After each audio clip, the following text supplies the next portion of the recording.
Thank you very much. I really appreciate the turnout and taking the time to meet with me so I can give you sort of my perception of some issues. And it's really great to be here at KU. My ties, as mentioned, go long back. I spent many Thanksgivings here in Lawrence and sort of grew up watching KU basketball with my grandmother, who was passionate about bridge and KU basketball. Those were sort of her two passions. And so it's great to be here. Probably the only thing I could say is that I am looking forward to an I-70 series, but from the other side. So being a St. Louis Cardinals fan, but I am looking forward to an I-70 series coming forward, and hopefully we'll avoid any of the umpire errors of 1985.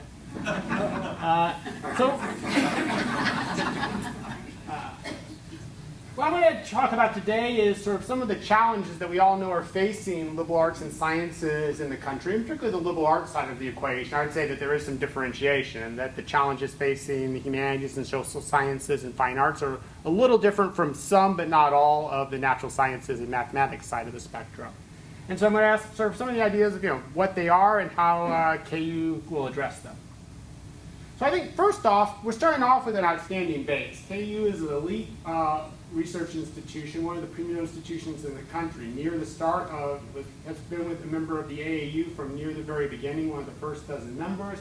And I always hesitate putting some departments and not others. I was limited by PowerPoint and font. So there are more departments I could have put up. I tried to do a nice cross-section across the different fields. But I think the point being that there are dozens of highly recognized, nationally and internationally prominent departments, programs, and centers on campus. So the university is very rich in tradition. It has a very rich and strong academic base, and therefore is one of the premier institutions in the country to really both looking now but also over the next century.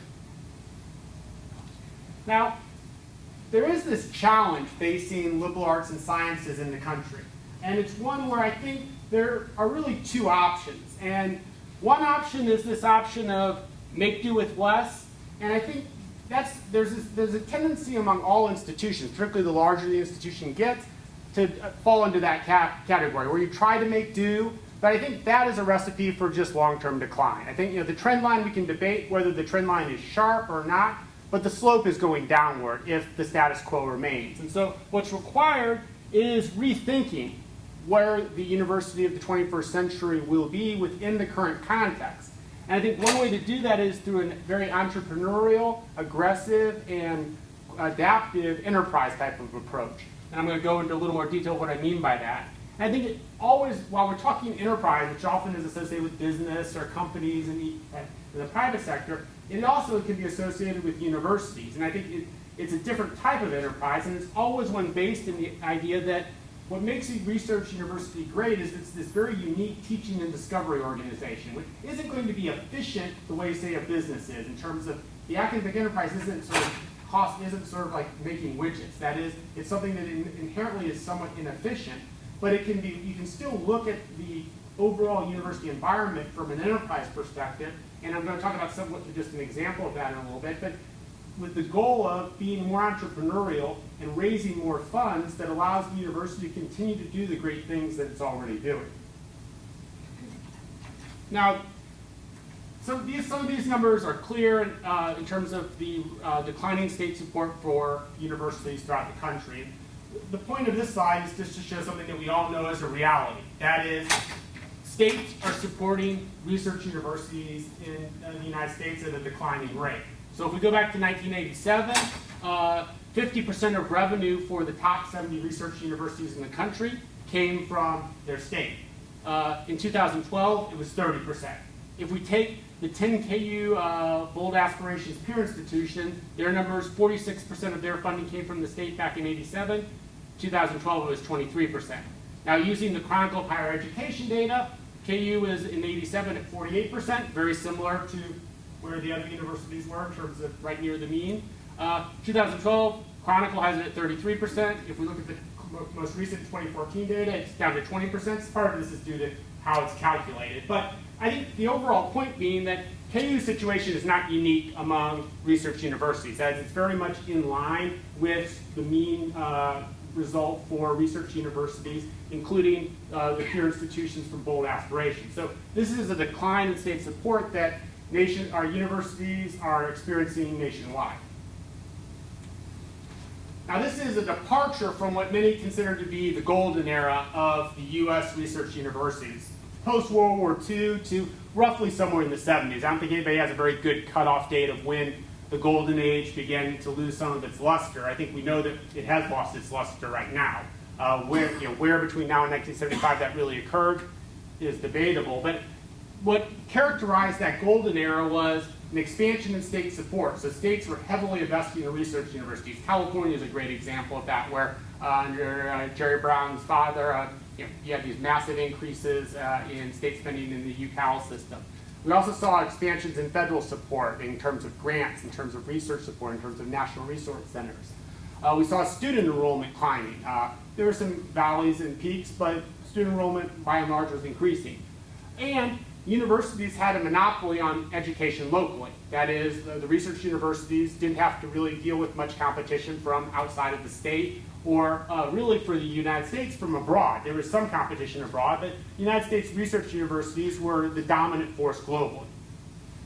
Now if we fast forward to today, we've seen this drastic decline in state support. So the states are providing less and less support for research universities. We've also seen a decrease or a leveling in federal support, depending on which perspective you're looking at. If you're in the STEM fields, it's leveling, and there still is actually reasonable funding.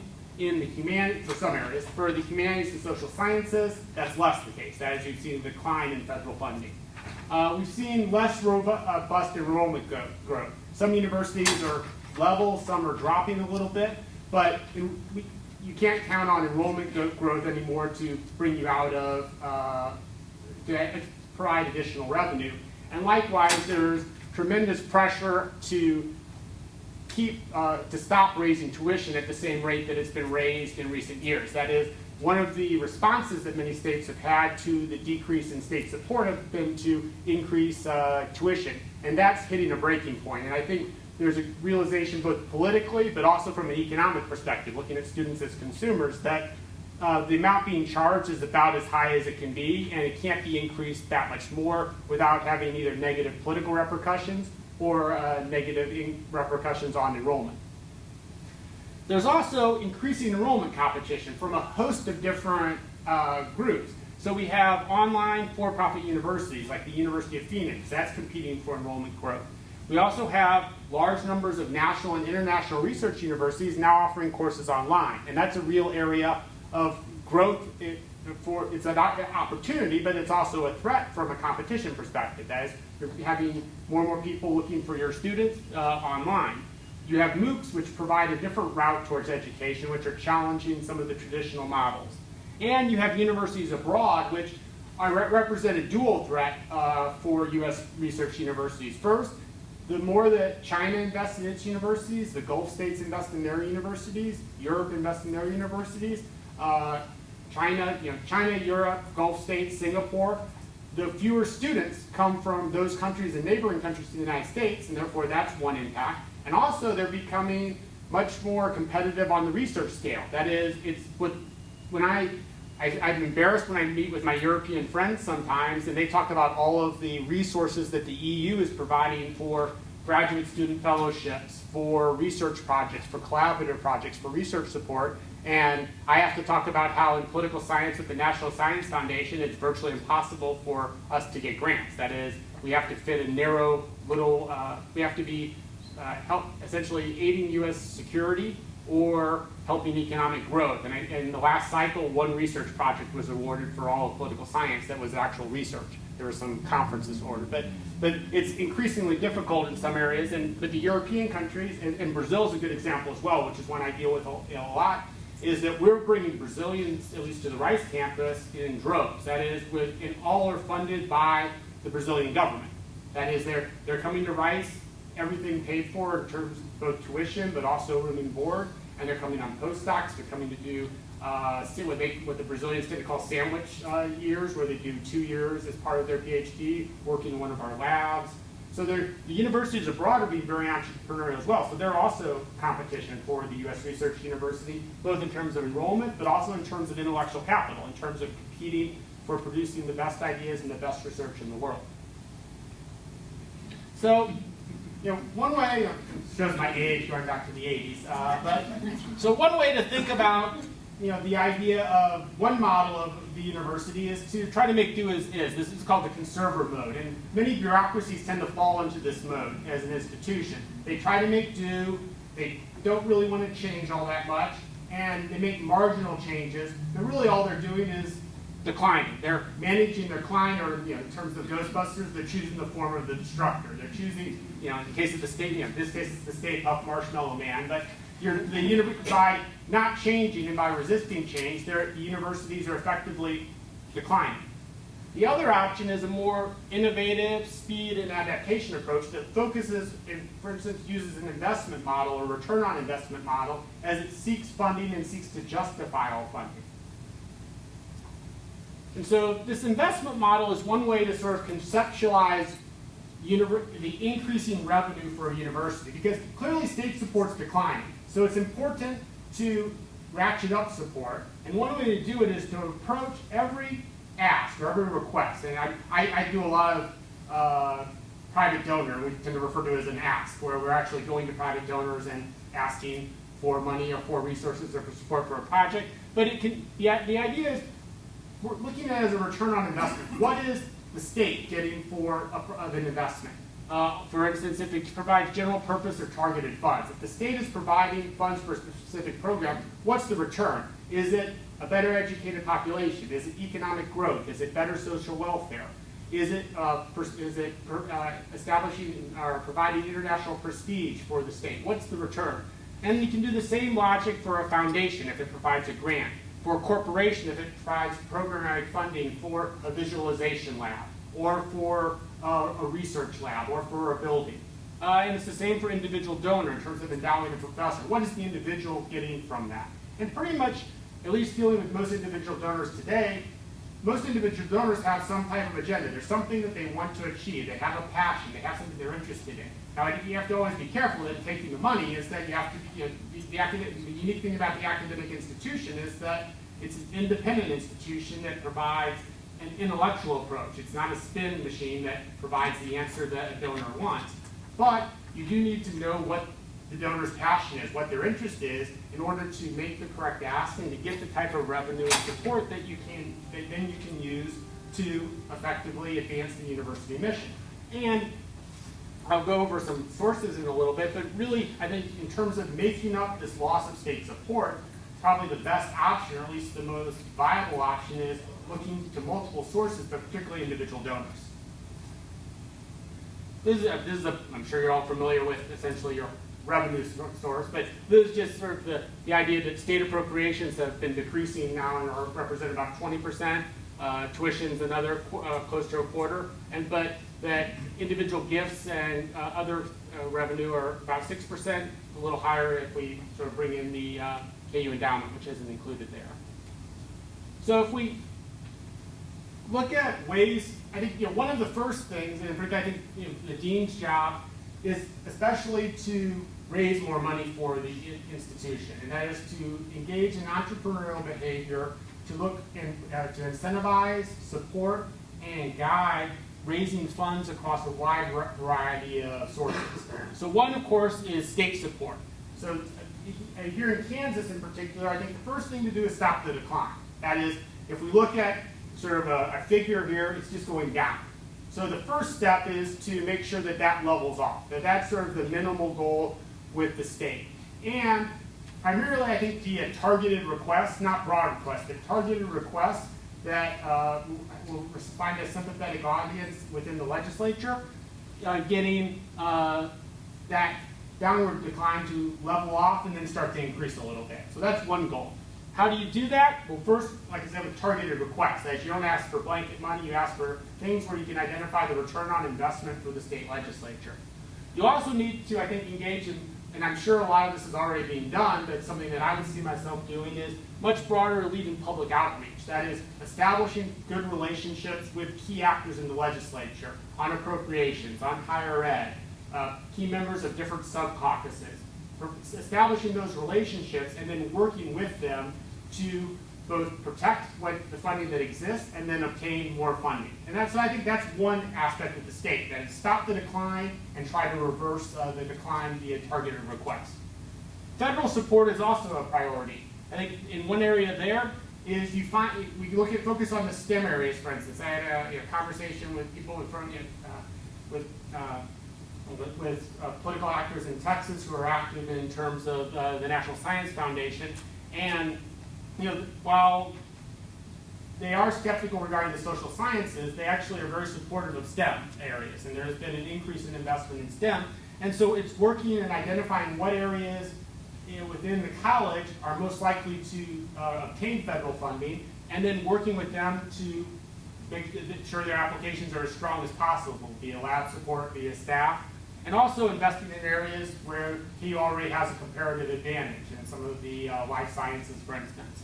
And then finally, it's working very closely with the congressional delegation. That is, if your congressional delegation is not on board with you and helping you in DC, you're going to be at a very strong disadvantage compared to other states. So the university and the congressional delegation need to be working hand in hand to make sure that the state is maximizing the amount of federal funds that it's receiving across a wide range of institutions, from not so much the NSF, the NIH, Department of Defense, and also Homeland Security. There are a wide variety of areas where you really need your congressional delegation on board if you're going to be as competitive as possible with universities in California, Illinois, New York, and elsewhere. Foundations are also an area that has often been untapped, and where you need to be a little more entrepreneurial, but with that entrepreneurship, you can really enhance the funding base available for a variety of programs. Now, the sort of national foundations, I tend to view them, the Robert Woods Johnsons, the Ford Foundations, they're much like the NSF or NIH or DoD, where it's a very bureaucratized system. The applications are pretty straightforward. You approach it just like you're approaching the federal funds.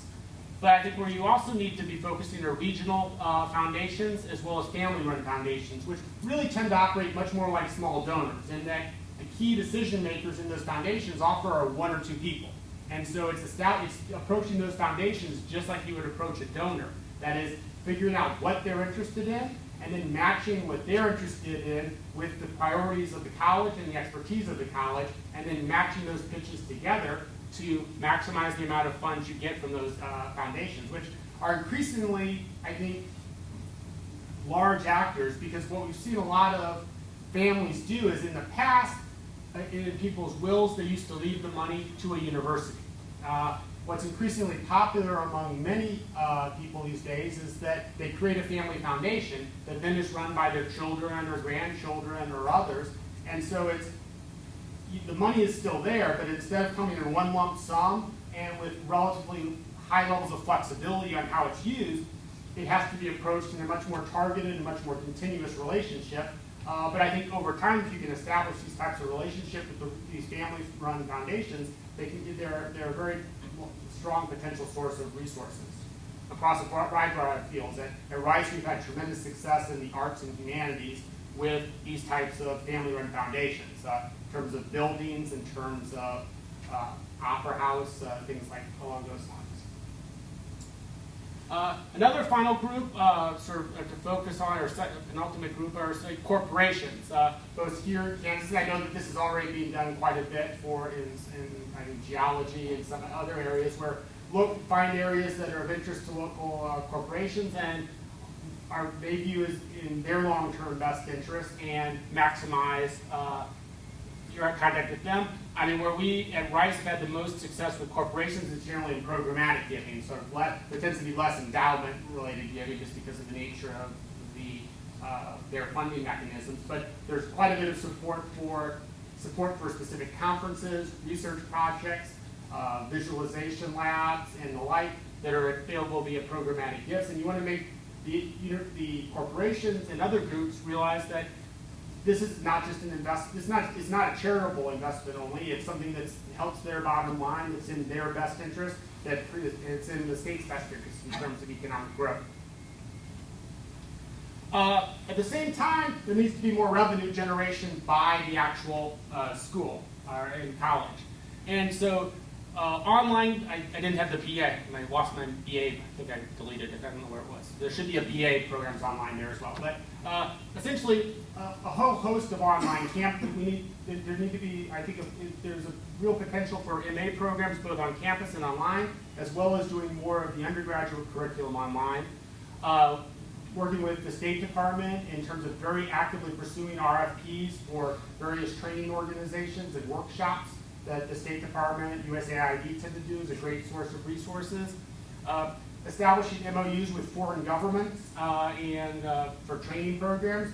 I'm very active in one that, for instance, the University of Houston has with Shandong Province in China, which is in terms where a class of bureaucrats of about 30 to 50 come over. They take English classes, they take and then they take specialty classes in public policy. So it's a real, it's a great revenue source for the university, as well as improves the visibility of the university in China. And then I think one other area we're focused in on is boosting undergraduate enrollment. So it's currently, I think, 5 to 6%, somewhere between 5 and 6% on the rounding. That I think can dramatically increase, or at least can double 5 to 12%, and which I think adds to diversity on campus in terms of different ways of looking at things and aids the undergraduate education, and also provides a nice revenue stream in terms of enhanced enrollment, as well as enrollment that is more per credit hour than you would otherwise receive. And then finally, I've already talked some about individual donors. This is pretty straightforward, but I mean, this is a real potential strength. So if you're looking at investment in a company, and if you're looking at investment in KU, KU has an unparalleled alumni network. There are Jayhawks all over the world and all over the country, and there are a lot of them. And so that's a unique source, because those are KU's people. That is, they may have gone to one or other school, they may not have, but unlike, say, the NSF that everyone has to compete for, or the NEH, or the NIH, that everyone's on equal competition, that's a large and successful alumni base that's KU's. And given the pride in KU and the strong attachment people have to KU, that's a great source as well that I think can be tapped for a variety of both endowment funds as well as programmatic funds. And one sort of example of all this would be, for instance, endowed professors.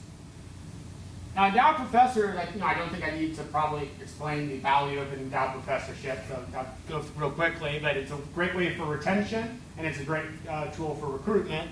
And it also helps, it's a building block for research groups, for departments. It's a way to really build up programs, making sure that you keep the best faculty and you attract the best faculty, and that the conditions that those faculty are working under are optimal.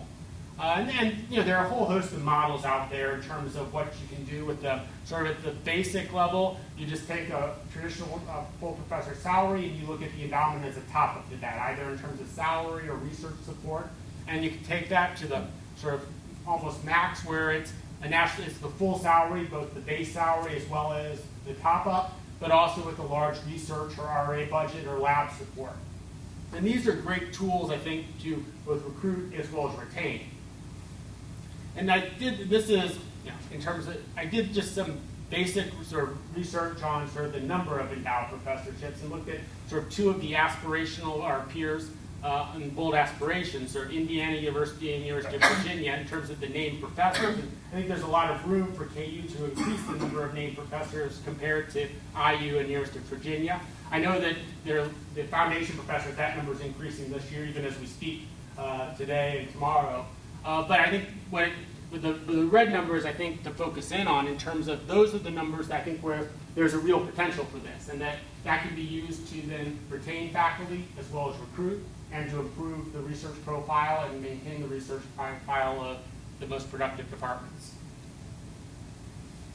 One final, I think, way that universities will need to change is that often in the university setting, we operate on the calendar of a semester. So we start at the semester, get something done by the end of the semester. But there's often, outside in the business world as well as the rest of the world, and this is including many universities, they're operating on a much faster pace. And a good example, I think, would be the issues of NRCs. Now, KU is historically known for having some of the best area centers in the country. For those of us in area studies, I'm a Latin Americanist. KU Center, I knew of KU Center from back before when I went to Costa Rica as part of the exchange program, but it's well known throughout the Latin America's community. And it's the same, my friends in African studies and Asian studies and European studies have the same opinion of the area centers here as well. One of the reasons for that is that these centers have consistently, not every cycle, but consistently been national resource centers and foreign language aerospace centers, CLAS. In the 2014-17 cycle, the most recent cycle, we saw there was a little bit of a change. That is, while the Center for Asian Studies retained its NRC status, we saw Russia, CREASE, as well as the Center for Latin American and Caribbean Studies drop out, and the African Studies Center only retaining the CLAS part. And so I think, if I was thinking about issues of speed, one of the things that, and this may already be done, I haven't had enough conversations to know what's currently happening, but the applications are due in I think June 30th of 2018. But these are complex applications, so it's not something that you do overnight. So realistically, people need to be on board for the applications to be most effective. They need to be on board in the fall of 2017, which means that to help these, and I guess I'm missing the point that often one of the reasons why these centers aren't funded is because of gaps in their coverage. And so what you would want to do between now, and it's a short cycle, and the time the applications are in, is address whatever the reasons were why the grants were not, why the centers were not renewed or did not receive the NRC status again and funding, as well as then and work to rectify that. But you have a relatively short cycle. You have about a year to get that done. But it's crucial because it's a 4-year cycle, and if you miss the 4-year window, then you have to wait 4 more years. And any sort of legacy effects you have, you run the risk that those diminish over time. So I think thinking in terms of the need to react quickly, this would be just an example where there's a need to act very urgently and very quickly to figure out exactly, and I'm sure people have already done this in many ways, to figure out what the principal problems were, our challenges, and then what the best way to address it, and to do so very quickly. Because particularly in the humanities and social sciences, these are invaluable centers to have, and they're also very prestigious. That is, people just recognize, and and they're also very important for interdisciplinary activity. That is, they're one of the real fulcrums in the humanities and social sciences, but also in other areas such as engineering, for the interaction of people from different disciplines. I say engineering just because I do quite a bit of work with our civil engineering department at Rice in terms of issues related to Central America and water, and right now the proposed Nicaraguan canal. So, yeah, I think certainly if we go with the conserver approach or the make-do approach, the University of the 20th century, that is the university that thrived during this golden age from 1945 to 75 or 80, it can survive. Okay, it's not that the universities are going to go anywhere, but I think the long-term prognosis is downward decline. It's just, the only real question is how steep is that slope going to be? It could be, some people, I think, some estimates could be it's a very gradual slope, so others could say it's a steep slope, but I think if there's not change, we will see a decline. Now, and also I think it's pretty clear that not all of the major research universities that exist today are going to be the major research universities in 50 years. I think, though, that by adapting and changing, and adapting particularly to the new circumstances, that there is a real possibility to thrive, and I'm firmly convinced that of these universities that's going to thrive, KU will be one of them. So I'd like to stop there.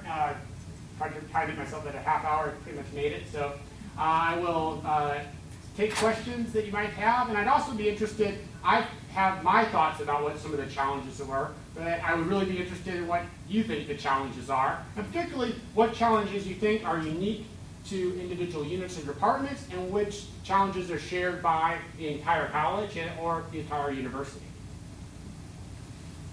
All right, any questions?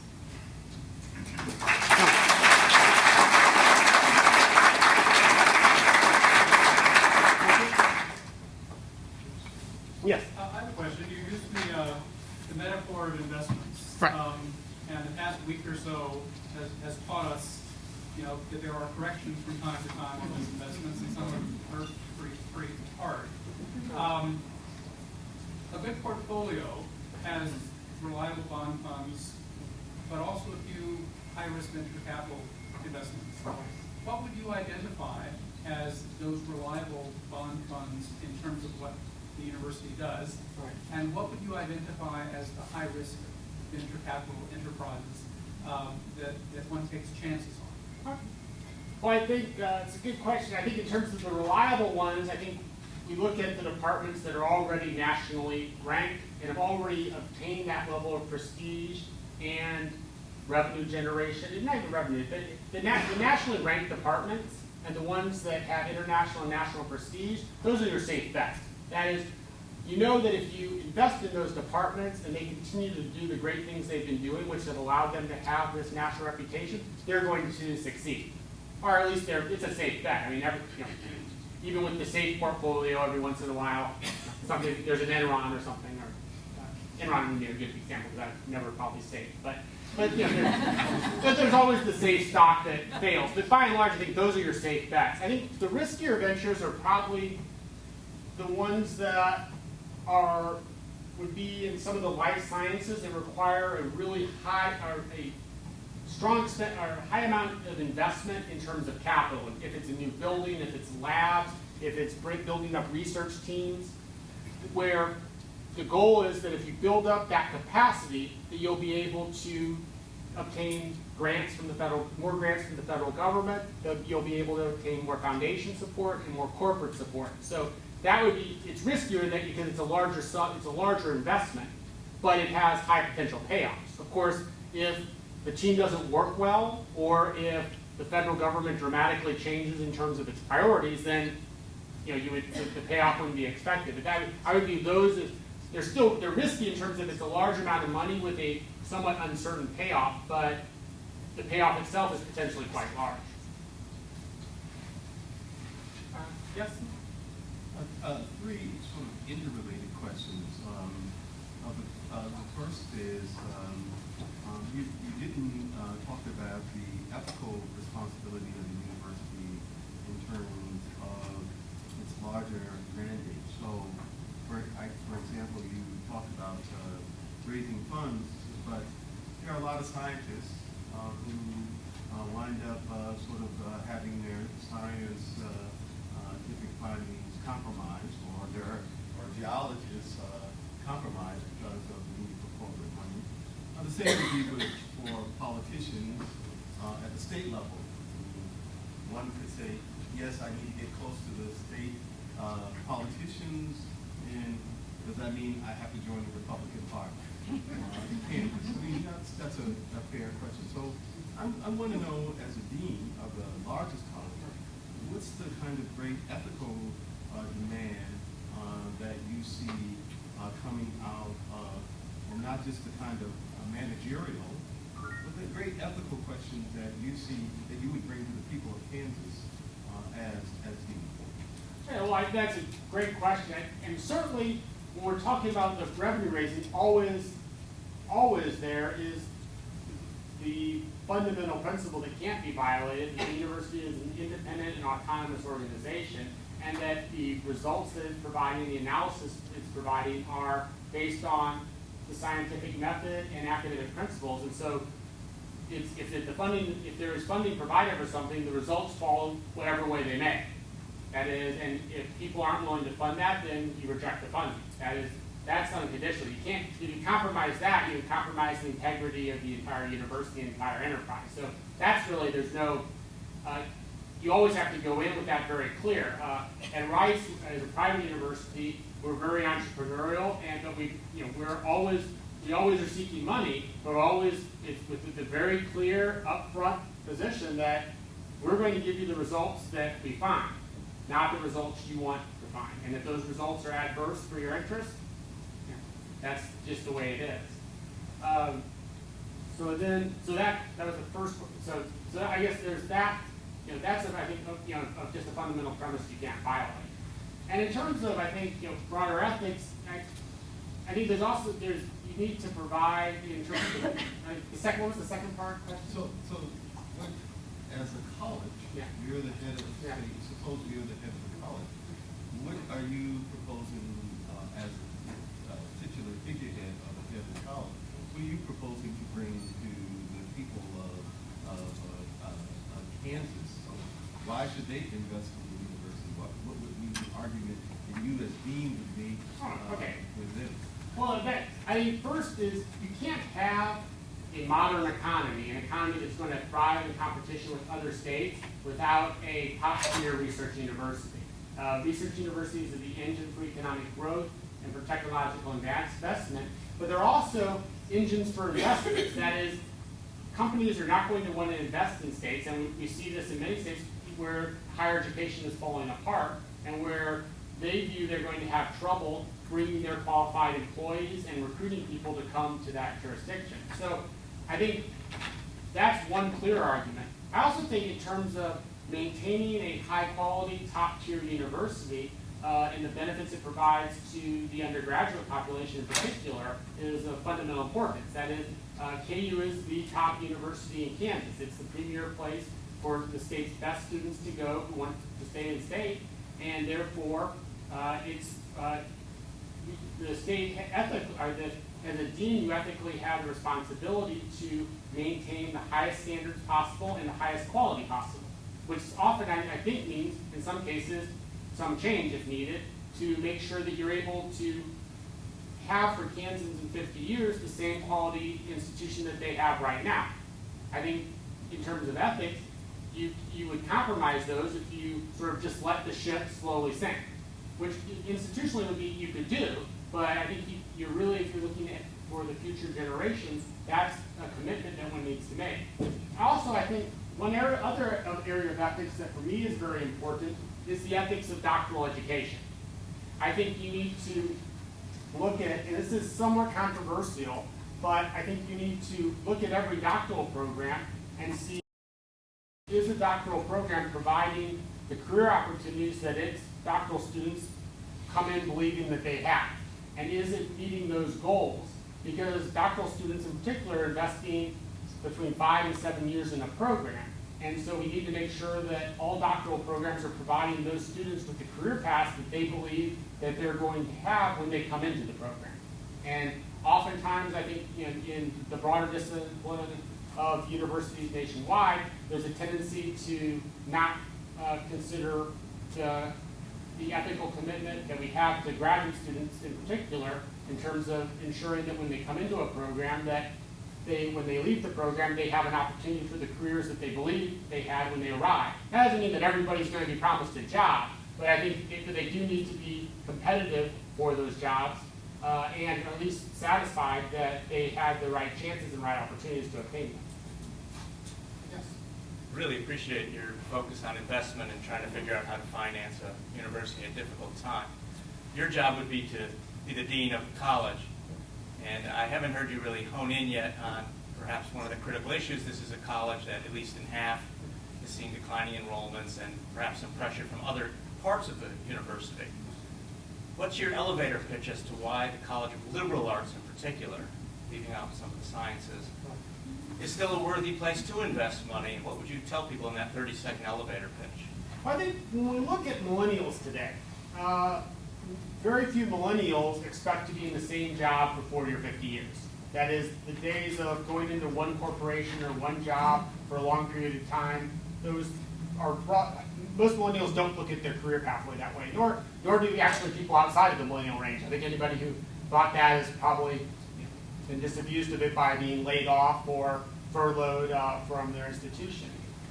So one of the real advantages that the liberal arts provides is the critical thinking skills and the ability to innovate and adapt, because it provides a strong fundamental base, and that base can then be used for multiple career pathways, and it doesn't sort of segment someone off into one particular career pathway at age 21 or 22 in an industry that in 10 years may not be there, or may be radically changed. As many people who went into computer engineering in those fields, or people in Houston right now who are petroleum engineers. Everything was great a year and a half ago. Today, it's not so great to be a petroleum engineer, and your ability to adapt is relatively limited. So I think it's the broad critical thinking skills and the ability to have a base of knowledge and understanding that allows you to do a variety of different things. And you can just point to many of the successful people that have had social science or humanities undergrad degrees that have gone on to have brilliant careers across a wide range of disciplines. That's part of your pitch, just highlighting the great things that people can achieve with a liberal arts degree, and the extent to which sometimes those vary over time. That is, what one person will be successful in at age 25 may be different at 35, but because they have that strong core and base, they can adapt, whereas many of their engineer colleagues cannot. Yes? We talk about 50 years from now, and the state of Kansas is going to look very different, the population, the demographics. So, and the segment of the population, as we know, they have not been represented at universities like the University of Kansas. What do you think we should do with that, about that? Well, I think clearly, if we look, say, at the southwestern part of the state, which is increasingly Latino in terms of high school enrollment, an enrollment that hasn't translated in terms of enrollment here at KU in the same proportion. That is, we look at the proportion of Latino students graduating from high school, particularly in the Southwest, and a little less so here in the Kansas City area, but the southwestern part of the state. Part of that, I think, is due to, I don't know. See, I don't know what the university's broader outreach program is on admission, so I can't. But certainly working with local guidance counselors as well as parents, and being active in those communities to both early on signal what the options are about KU. Because often when you're dealing with immigrant populations where the parents' economic or educational background is limited, which in Houston we have a large immigrant population, and so I do a lot of work sort of on my own, and it's not a part of Rice, more just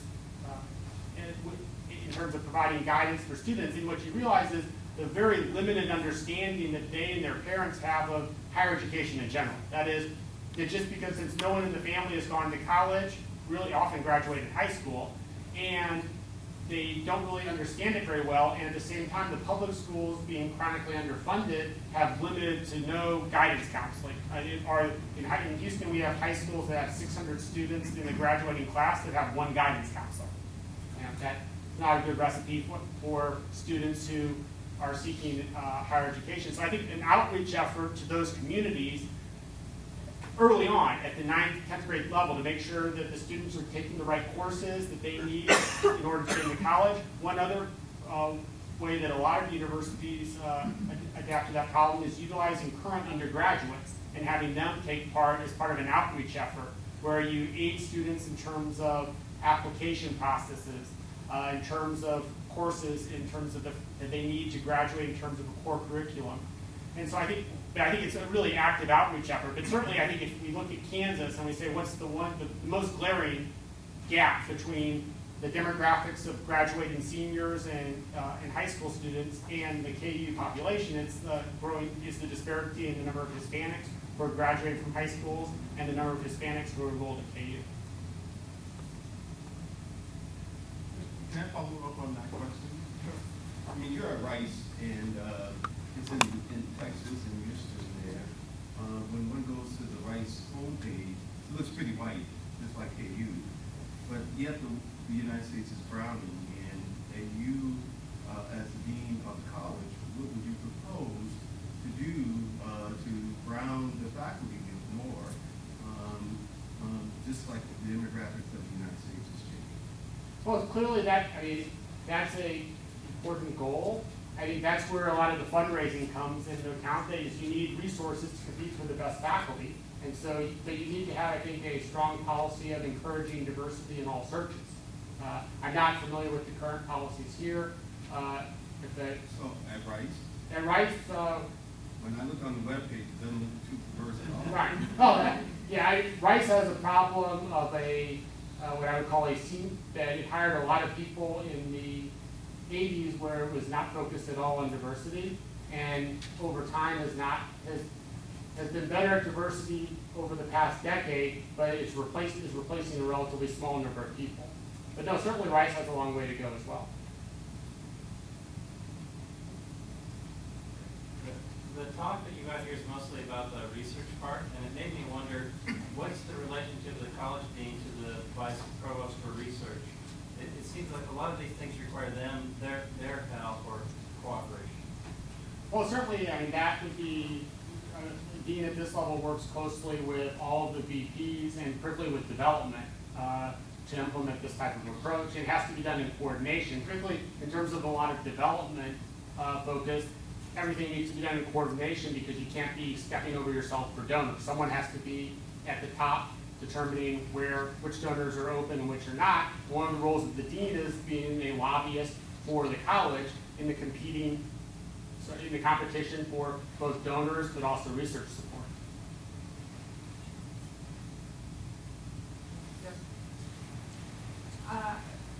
I think that talking about students and student learning, we know climate is a big factor in promoting student success.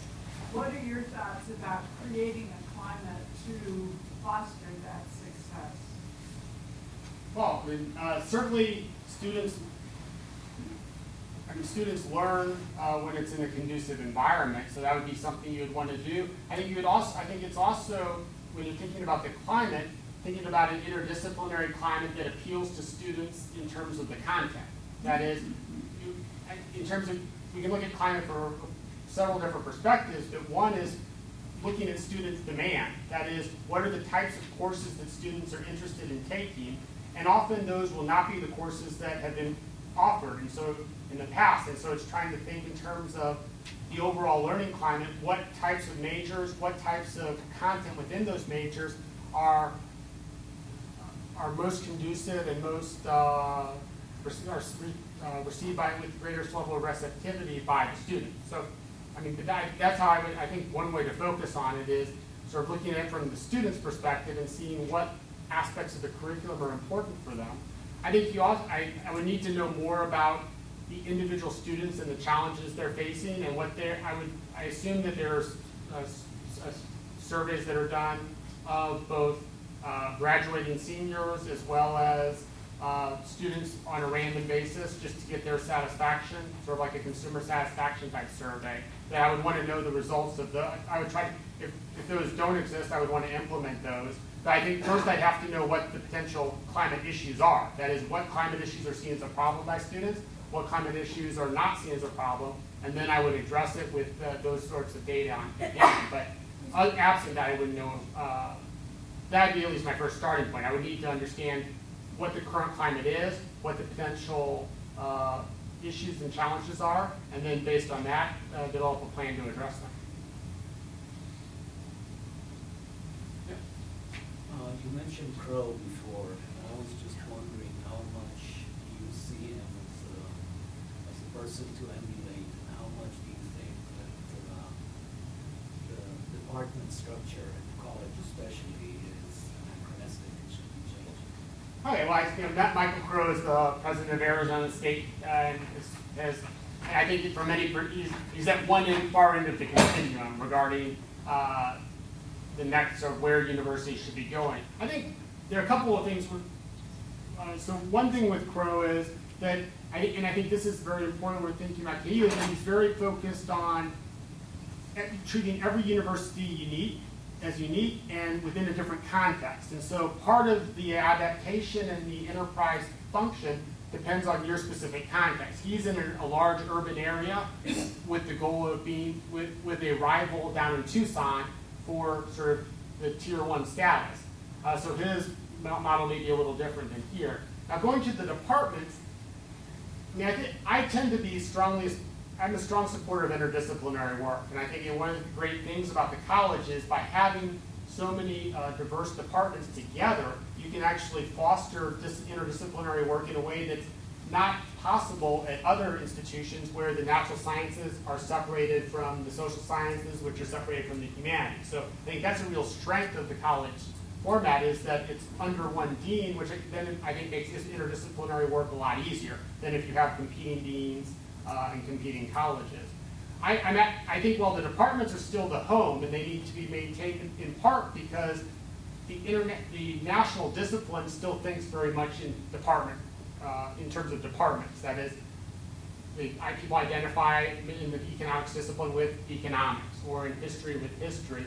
But I think in terms of intellectual work, and thinking in terms of an innovative university that adapts to demands in society from the state, from citizens, from companies, from foundations, interdisciplinary work is often is the best way to go, because it provides a way for people with different talents and different abilities to come together to provide a product that is much greater than if they've been working in silos by themselves. So you can think of, in Houston, we've done quite a bit on, say, hurricanes, and so the ability of anthropologists and psychologists, how do people react to crisis, and how do they work together as individuals? What, in terms of from engineers, with water flow and surge problems, what's the best way? What's the best way to do routes? What's the best way to do signaling? You can bring together interdisciplinary teams to accomplish all of those tasks. So I think for a lot of the pressing problems, and particularly, it was mentioned in terms of, your question was about sort of the university's commitment to Kansas and the citizens of Kansas.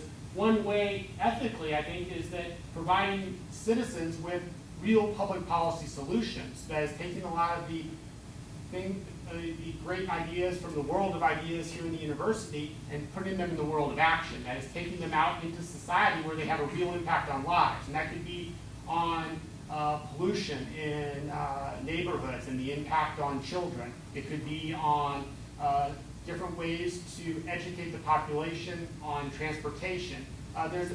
We do a lot of work. I just finished a big project on voter identification in Texas. I'm with the Hobby School about the impact of the state's new voter ID laws and how an education could be combined to reduce the level of non-voting that resulted from the voter ID law. So there are a lot of ways that these interdisciplinary teams can work together. But I still think the departments, for at least are the core that where people will still be based as their home tenure departments. But definitely, I would encourage a lot more interdisciplinary work. And I think really to respond to a lot of the challenges we have in the future, it's going to be more and more through interdisciplinary work. Though I wouldn't go as far as Michael Crow in terms of eliminating departments and creating new departments, in part because I think that's, from a brand perspective, it's confusing. Because you create departments that you have names that people outside of the university don't understand. Like the School of Global Affairs is now political science at ASU. But unless I was familiar with ASU, I wouldn't know. I'd be like, where's the political science department? So, and there's also, I think, and this is somewhat, I think we've seen this with Michael Crow's ASU, is that these are big changes when you're eliminating departments and you're doing things that dramatically changes the structure that's been in place, but then if it often 5 years later, it's changed again. And that type of thing you definitely don't want to get into, because that creates a whole host of bureaucratic problems. It also, from a branding perspective, confuses people even more.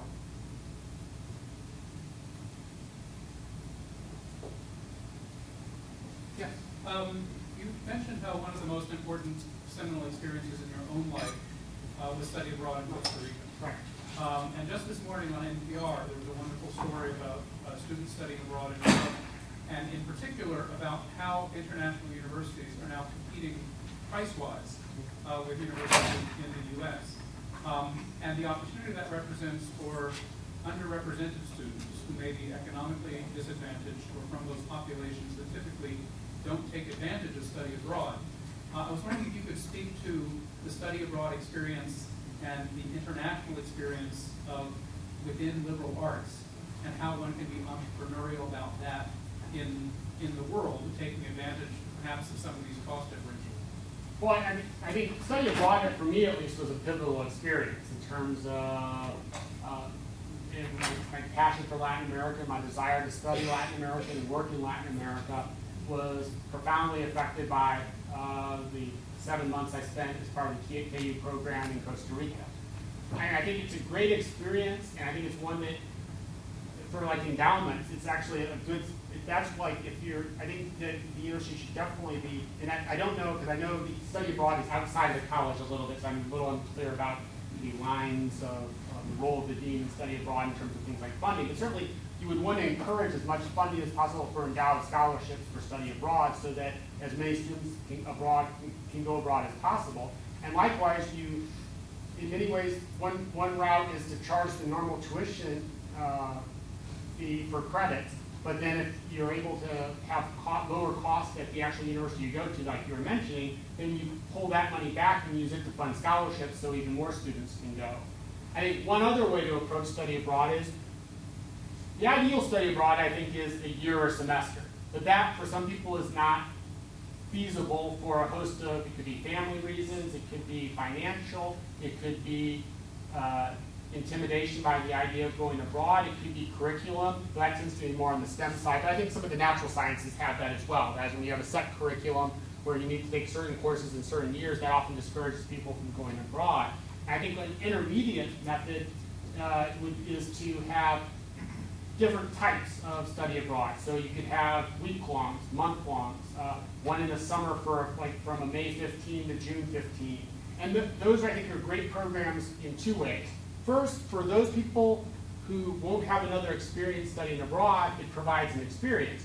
But you have a middle group of people who often hadn't really thought seriously about studying abroad or had been intimidated by it, and who do those programs and decide, wait, this is something I really want to do for a full semester or a full year. And so it provides a learning experience for a group that was either intimidated by the idea of going abroad for a semester or a year, or didn't know if it was for them. So I think that's one way that you can, study abroad doesn't need to be just a semester or a year. It can be any time period possible that's feasible under different schedules. And you can have them as small as over the holiday breaks or spring break, or sort of by summer, splitting the summer into one part or two parts. So there are a lot of things you can do in study abroad, and by establishing partnerships with different universities, especially those that have lower cost structures, you can do it in a relatively economic way.